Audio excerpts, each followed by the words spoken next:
Since they first worked together in the underrated comedy Airheads, Adam Sandler and Brendan Fraser have been friends for a long time. During an interview for Variety, the two talked about late-night shoots, Steve Buscemi, and how Fraser set the bar so high that Sandler would never be able to reach it. Fraser changed his body to look like George of the Jungle, who wore a loincloth and smashed trees while he was getting into character. Adam Sandler told Brendan Fraser in a friendly way, "I was disappointed by how good you looked in that. We didn't expect you to do that to us. We expected you to stay the same as us. You did the right thing for that person. But you did wrong by us, man. You made us feel bad about ourselves."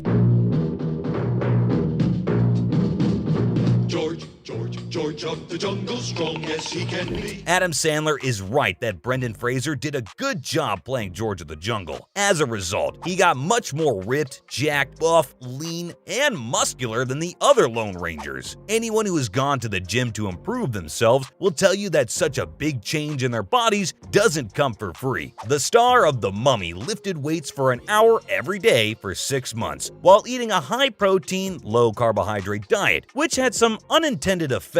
I was sad that you looked so good in that. You weren't supposed to do that to us. You were supposed to be like us, Adam Sandler said about Brendan Fraser's change into George of the Jungle. When Brendan Fraser was asked by Adam Sandler what it cost him to have such a great body, he responded by telling Sandler about the time he couldn't remember his PIN and was unable to withdraw cash from an ATM. Sandler was shocked because he didn't consume enough carbohydrates and pushed his body to the point where he had only 6% body fat. The neuronal connections in his brain began to fire in the wrong direction. The angry star claims that he did not eat that night because he was too upset to concentrate on eating. The actor's body began to fall apart while he was performing stunts for the film George of the Jungle, which resulted in him requiring a number of surgeries to repair the long-term damage. By the time that the third installment of The Mummy, titled The Tomb of the Dragon Emperor, was released in 2008, the actor was forced to undergo back and knee operations on an increasingly regular basis just to stay alive. The actor went from being a comedian to a star of action movies, but the transition was not without sacrifice on his part.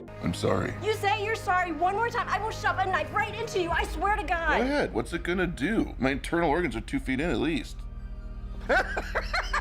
This is something that Adam Sandler discusses when he talks about the new movie that Brendan Fraser is in called The Whale. Brendan Fraser, who played the lead role in The Whale, was praised for his performance by Adam Sandler, who added that it was essential for the film to depict obesity in a realistic manner. In his role as Charlie in The Whale, he has behaved in a manner that is diametrically opposed to what he did in George of the Jungle. He has to put a lot of effort into standing up because he has spent his entire life torturing himself by overeating, to the point where it is difficult for him to do so. Although the two characters couldn't be more different from one another, they both demonstrate that going to extremes with one's diet and health can have negative consequences in the long run. Adam Sandler is telling the truth when he says that Brendan Fraser's body has set impossible standards. Fans have told Fraser that his slim body has inspired them to work out and get in shape. But the star of Encino Man wonders if those fans have really thought about the time and health risks of living that way. Adam Sandler's next role will be in Spaceman, a Netflix sci-fi drama with Paul Dano and Carey Mulligan. Killers of the Flower Moon is a movie that Brendan Fraser and Martin Scorsese made together. Leonardo DiCaprio and Robert De Niro also star in the movie.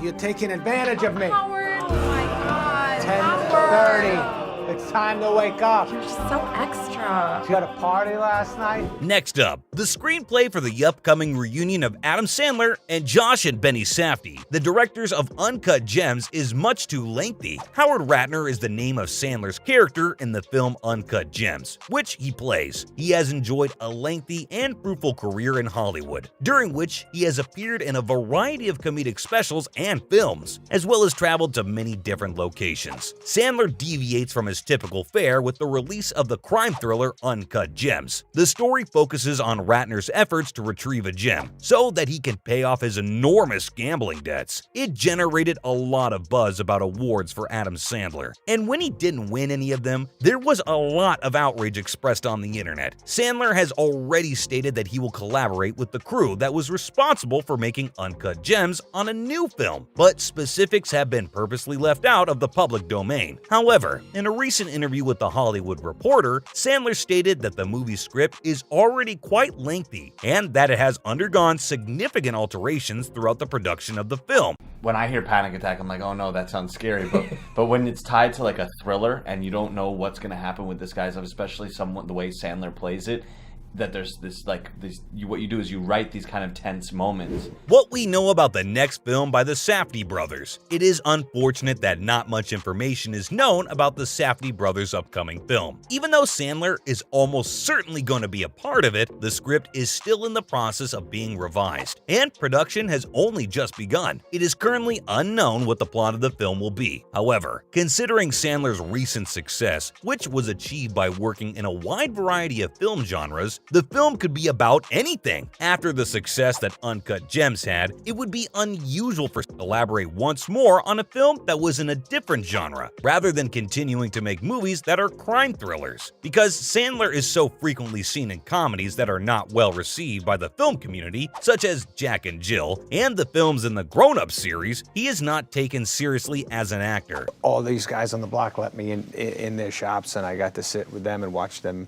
and they taught me about the jewelry and about selling, and I watched them all day long, and it was a lot of fun. But if the new project involving the two of them turns out to be a success, Sandler may be able to break his string of box office bombs by returning to movies that focus on compelling characters and storylines, rather than jokes that are only successful some of the time. Uncut Gems, which was Sandler's first film, was groundbreaking, and his film Hustle, which was released the year before, was a commercial success. If he keeps working on projects that head in the same direction, the Safdie brothers may be able to make a significant impact on his career. Since production on the film won't begin until the second quarter of 2023, there is still a significant amount of time available to streamline the script. In light of the fact that Uncut Gems was staged for 2 hours and 15 minutes, the script would require a reduction of at least 100 pages in order to be staged for the same amount of time. It is highly likely that Netflix will be involved, which should not come as a surprise given that the streaming service already has an ongoing agreement with Sandler. It is unfortunate that the Academy Awards did not recognize Uncut Gems as deserving of an award. However, the Safdies and Sandler will have a wonderful opportunity to work together on the Safdie project that has not yet been given a title, which could help them win an Academy Award.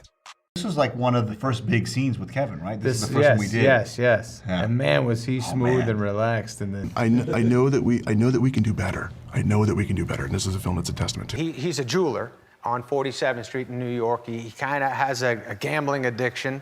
He has a Kinda. He kind of can't stop gambling. I'm glad to be here. I wouldn't have it any other way, and I'm grateful.